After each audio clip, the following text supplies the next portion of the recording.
حضور غوث اعظم رضی اللہ تعالیٰ عنہ کی بات چل رہی تھی تو حضرات محترم کم و بیش 7 سال کی عمر شریف تک آپ نے جو ہے اپنے جیلان علاقے میں مختلف استادوں سے مختلف علاقوں میں اور چند استادوں سے آپ نے علم حاصل کیا، قرآن مقدس آپ نے وہاں پہ حفظ فرما لیا۔ حضرات محترم جب حفظ کی بات آتی ہے، پڑھنے پڑھانے کی بات آتی ہے تو یہ روایت اور یہ حکایت بہت مشہور ہے کہ غوث اعظم رضی اللہ تعالیٰ عنہ جب ماں کے پیٹ سے جنم لیے تھے، دنیا کے اندر آئے تھے تو 18 پارے کے حافظ قرآن تھے۔ کیا تھے؟ 18 پارے کے حافظ قرآن تھے غوث اعظم رضی اللہ تعالیٰ عنہ۔ یہ بات یہیں تک رہ جاتی ہے، آپ کو استاذ محترم کی بارگاہ میں پیش کیا جاتا ہے، اور پیش کرنے کے بعد جب وہاں پہ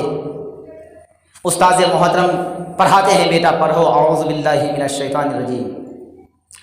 غوث اعظم پڑھ لیتے ہیں۔ کہا جاتا ہے بیٹا پڑھو بسم اللہ الرحمن الرحیم، پڑھ لیتے ہیں۔ جب آپ کو کہا جاتا ہے بیٹا پڑھو الف، تو وہ الف کے بجائے پوری سورۃ الفاتحہ پڑھنا شروع کر دیتے ہیں، یعنی کہ الحمد شریف پڑھنا شروع کر دیتے ہیں۔ استاذ محترم گھبرانے لگتے ہیں، بیٹا یہ کیا معاملہ ہے؟ تمہاری ماں تو پہلی بار یہاں مدرسے میں تمہیں داخلہ کروانے کے لیے آئی ہے، اور تو یہاں پہ جو ہے صحیح طور پہ اعوذ باللہ بسم اللہ بھی نہیں پڑھنا چاہیے، مگر تم تو اعوذ باللہ بسم اللہ تو پڑھا میرے ساتھ میں، مگر میں نے تمہیں بتایا بیٹا پڑھ الف تو پوری سورۃ الفاتحہ پڑھ دیا۔ اس وقت 4 سال کی عمر شریف میں حضور سیدنا شیخ عبدالقادر جیلانی رضی اللہ تعالیٰ عنہ، جن کی میلاد محفل میں جن کی یاد میں آج ہم اور آپ بیٹھے ہیں، وہ ارشاد فرماتے ہیں کہ اے میرے استاذ محترم، اگر آپ کہیں تو میں ابھی پورا قرآن مقدس کے 18 پارے زبانی سنا سکتا ہوں، یعنی کہ بغیر دیکھے ہوئے سنا سکتا ہوں۔ استاذ محترم اور ٹینشن میں پڑ جاتے ہیں، بیٹا یہ کیا معاملہ ہے؟ اس ٹائم میں حضور غوث اعظم ارشاد فرماتے ہیں کہ حضور میری والدہ محترمہ ام الخیر فاطمہ رضی اللہ تعالی عنہ 18 پارے کے حافظہ ہیں، 18 پارے کی حافظہ ہیں۔ جب میں اپنی ماں کے پیٹ میں تھا تب بھی، اور جب میں دنیا سے یعنی کہ ماں کے پیٹ سے دنیا میں آیا تب بھی، بغیر وضو کے کبھی بھی میری ماں نہیں رہتی تھی، بغیر وضو کے کبھی بھی میری ماں نہیں رہتی تھی، اور روزانہ کے میری ماں کا معمول رہا ہے کہ جب تک وہ 18 پارے حفظ نہیں کر لیتی تو صبح وہ دوسرا کوئی کام نہیں کرتی۔ جب میں اپنے ماں کے پیٹ میں تھا، ماں کے شکم میں تھا، تو جب صبح فجر کی نماز پڑھتی ماں، اور نماز پڑھنے کے بعد قرآن مقدس کی تلاوت کرنے کے لیے بیٹھتی تھی،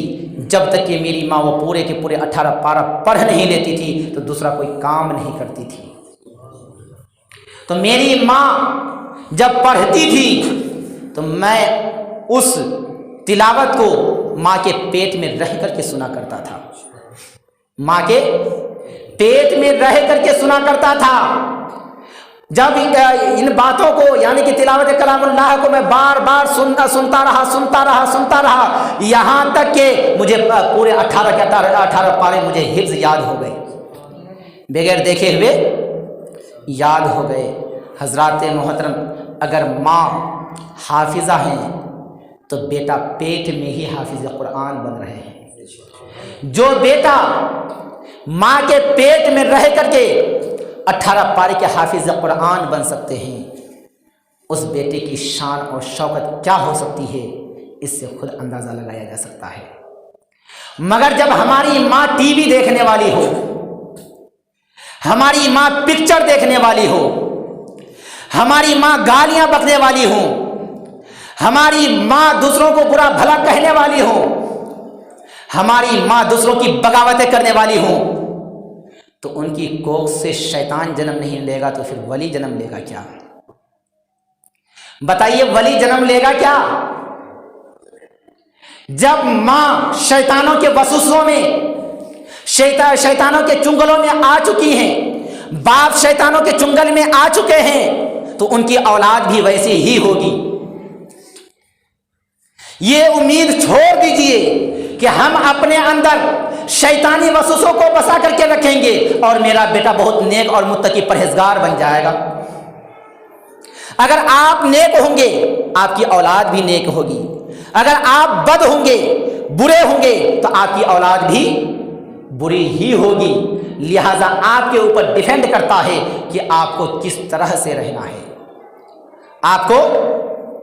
کس طرح سے رہنا ہے۔ نیک بن کر کے اپنی اولادوں کو نیک بنانا ہے، یا شیطانوں کے وسوسوں میں آ کر کے، شیطانوں کے چنگلوں میں آ کر کے شیطانی کام کر کے، برے کاموں کو کر کے اپنی اولادوں کو بھی خود بھی جہنم میں جائیں، اور آپ اپنی اولادوں کو بھی جہنم میں لے کر کے جانا چاہتے ہیں۔ اور سب سے اہم بات، ٹائم کافی ہو چکا ہے، کہ سب سے اہم بات اور پوائنٹ کی بات میں آپ کو بتا دوں کہ اگر آپ اپنی اولادوں کو چاہتے ہیں اچھی تعلیم و تربیت، تو سب سے پہلے آپ خود سنبھلیے، اپنی اولادوں کو مدرسے میں بھیجیے، اور خود گناہوں سے بچیے اور اولادوں کو بھی بچائیے۔ اور اس کے ساتھ ساتھ بیٹے نے ضد کر لیا، بیٹیاں نے ضد کر لیا کہ مجھے فون چاہیے، فوراً حاضر، سائیکل چاہیے، فوراً حاضر، کپڑے چاہیے، فوراً حاضر، دیگر کوئی بھی چیزیں چاہیے، فوراً حاضر۔ جب وہ بچے کی آپ ہر چاہت کو پوری کر سکتے ہیں، تو کیا آپ اس بچے سے ایک چاہت کو پوری نہیں کروا سکتے ہیں کہ اے میری اولاد، میں تیری ہر چاہت کو پوری کرنے کے لیے تیار ہوں، تو میری صرف ایک چاہت کو پوری کر دے کہ تو تعلیم حاصل کر لے، تو علم دین سیکھ لے، تو عالم دین کے پاس جا کر کے تو اچھی تعلیم حاصل کر لے۔ اور کوئی اگر والدین ایسا نہیں کرتے ہیں اور پھر وہ یہ سوچتے ہیں کہ میں اپنی اولاد سے بہت زیادہ پیار کرتا ہوں، تو یہ ان کی غلط فہمی ہے۔ یہ میرا دعویٰ ہے کہ وہ والدین اپنی اولادوں سے وہ جو ہے محبت نہیں بلکہ دشمنی کرتے ہیں، بغاوت کرتے ہیں، نفرت کرتے ہیں، کیونکہ جو بھی انسان ایک دوسرے سے محبت کرتا ہے ان کا مقصد اور مطلب یہ ہوتا ہے کہ اپنے محبین کو اچھی راہ دکھائیں، اپنے چاہنے والوں کو اچھے راستے پہ لے کر کے جائیں۔ جب آپ اپنی اولادوں کو چاہتے ہیں، آپ اپنی اولادوں سے محبت کرتے ہیں، تو پھر آپ اپنی اولادوں کو دنیا کی ہر چیز دے رہے ہیں، مگر جو چیز دنیا اور آخرت میں کام آنے والی ہے وہ چیز کیوں نہیں دیتے ہیں؟ وہ چیز کیوں نہیں دیتے ہیں؟ بتائیے، دینا چاہیے یا نہیں دینا چاہیے؟ دینی تعلیم دینا چاہیے اولادوں کو یا نہیں دینا چاہیے؟ آج ہم کس دنیا میں ہیں؟ ہم کہاں جا رہے ہیں؟ کیا ہم نے کبھی بھی ان باتوں پہ غور و فکر کیا؟ کرنے کی کوشش کی ہم نے غور و فکر؟ کبھی بھی غور و فکر کرنے کی کوشش نہیں کی۔ وہی اولاد جب بوڑھے ہو جائیں گے اور وہ بچہ جوان ہوگا نا، وہی اولاد کبھی لات سے ٹھوکے گی، کبھی ڈنڈے سے ٹھوکے گی، کبھی گھر سے دھکے مار کر کے نکالے گی، اور کبھی 10 کے سامنے میں رسوا کرتی ہوئی نظر آئے گی۔ پھر آپ کہیں گے کہ میری اولاد نافرمان ہو چکی ہے۔ حضرات محترم، ان اولادوں کو، وہ اولاد آپ کی نافرمان ہوئی نہیں ہے، بلکہ ان اولادوں کو آپ نے نافرمان بنایا ہے۔ اس کے ساتھ بہت ایسے ہیں، چاہے وہ بزرگ ہوں، نوجوان ہوں، کوئی بھی ہوں، میری تحقیق اور معلومات کے مطابق کہ وہ اپنے ماں باپ کو دیکھنا گوارا نہیں کرتے ہیں۔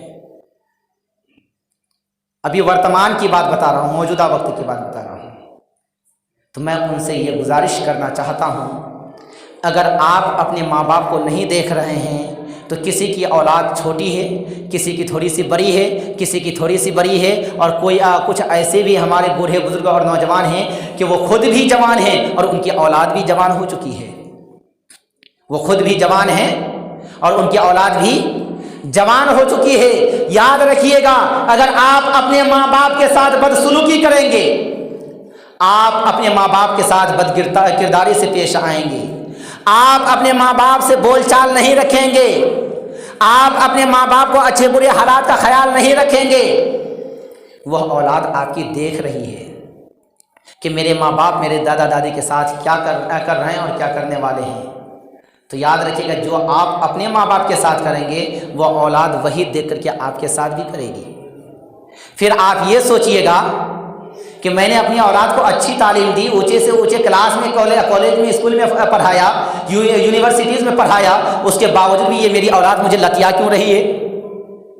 یہ اولاد مجھے لتیا کیوں رہی ہے؟ لات سے کیوں ٹھوک رہی ہے؟ گھر سے کیوں باہر نکال رہی ہے؟ تو مسلمانوں یاد تو کرو کہ تم نے اپنے ماں باپ کے ساتھ کیسا سلوک کیا تھا، تم نے اپنے ماں باپ کی عزت کی تھی یا نہیں، تم نے اپنے ماں باپ کو اپنے سروں پہ بیٹھانے کی کوشش کی تھی یا نہیں،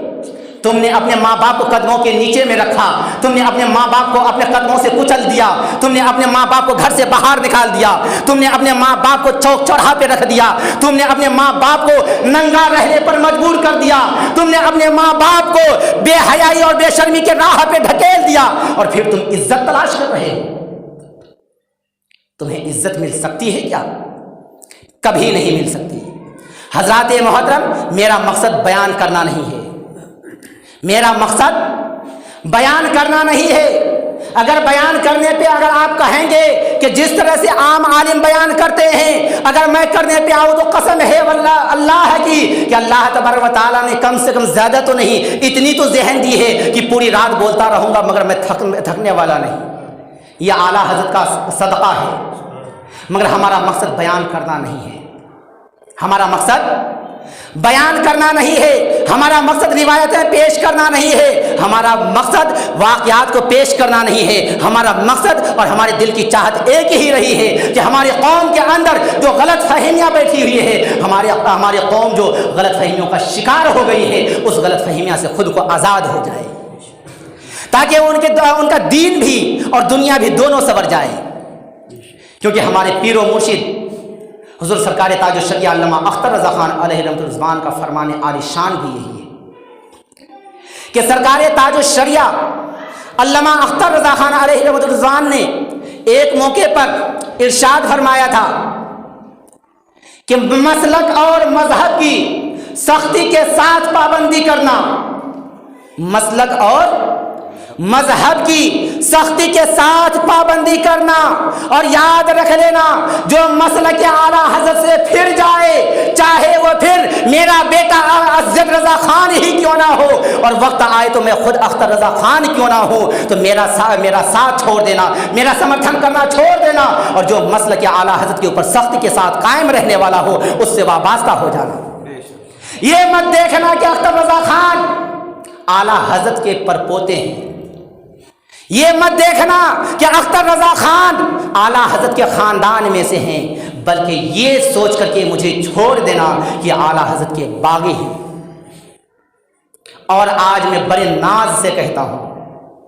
اور ناز نہیں بلکہ وقت آتا ہے تو میں چیلنج کرتا ہوں کہ جیسے میرے پیر و مرشد نے کھلے عام اعلان کیا کہ اے دنیا والوں اپنے ایمان اور عقیدے کی حفاظت کرنا اور مسلک اعلیٰ حضرت کے اوپر سختی کے ساتھ رہنا، اگر میرا بیٹا اسجد رضا خان بھی ہو اور وہ مسلک اعلیٰ حضرت سے پھر جائے تو ان کا ساتھ چھوڑ دینا، جو اعلیٰ حضرت کا سچا وفادار ہو اس کے ساتھ وابستہ ہو جانا۔ حضرات محترم، میری نظروں میں اور میں نے اپنے کانوں سے کوئی ایسے پیر کی زبانی یہ پیغام نہیں سنا کہ کوئی یہ کہہ دے کہ اگر میرا بیٹا مسلک اعلیٰ حضرت سے پھر جائے تو میرا بیٹا کا دامن چھوڑ دینا، یا میں چھوڑ دوں تو میرا دامن کو چھوڑ دینا،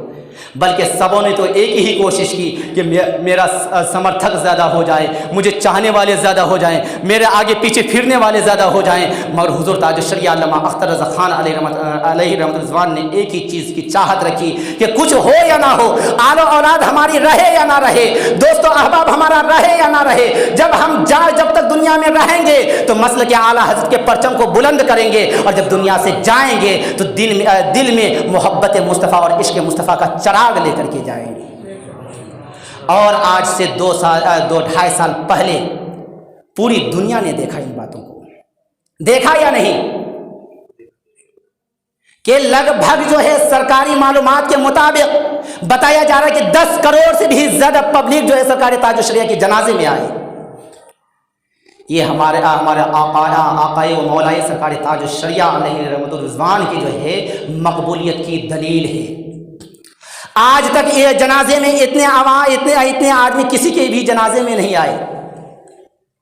تو حضرات محترم، جس طرح سے آپ ایمان رکھیں گے، جس طرح سے آپ کے اعمال ہوں گے، اسی طرح سے آپ کو دنیا میں بھی آپ کو دیکھنا ہوگا، اور دنیا کے بعد قبر میں دیکھنا ہوگا۔ آگے آخرت میں کیا ہونے والا ہے وہ آپ خود سمجھدار ہیں۔ اللہ تعالیٰ کی بارگاہ مقدسہ میں دعا ہے کہ مولا مجھے بولنے میں، آپ حضرات کو سننے میں کسی بھی قسم کی کوئی غلطیاں ہوئی ہو تو اپنے فضل و کرم سے معاف عطا فرمائے، اور ہمیں سچ بولنے اور سچ کو سچائی کے ساتھ، وفاداری کے ساتھ ماننے کی توفیق عطا فرمائے، اور ہمیں مسلک اعلیٰ حضرت کے اوپر سختی کے ساتھ قائم و دائم رہنے کی توفیق و رفیق عطا فرمائے۔ استغفر اللہ ربی من کل ذنب و اتوب الیہ۔ السلام علیکم ورحمۃ اللہ تعالیٰ وبرکاتہ۔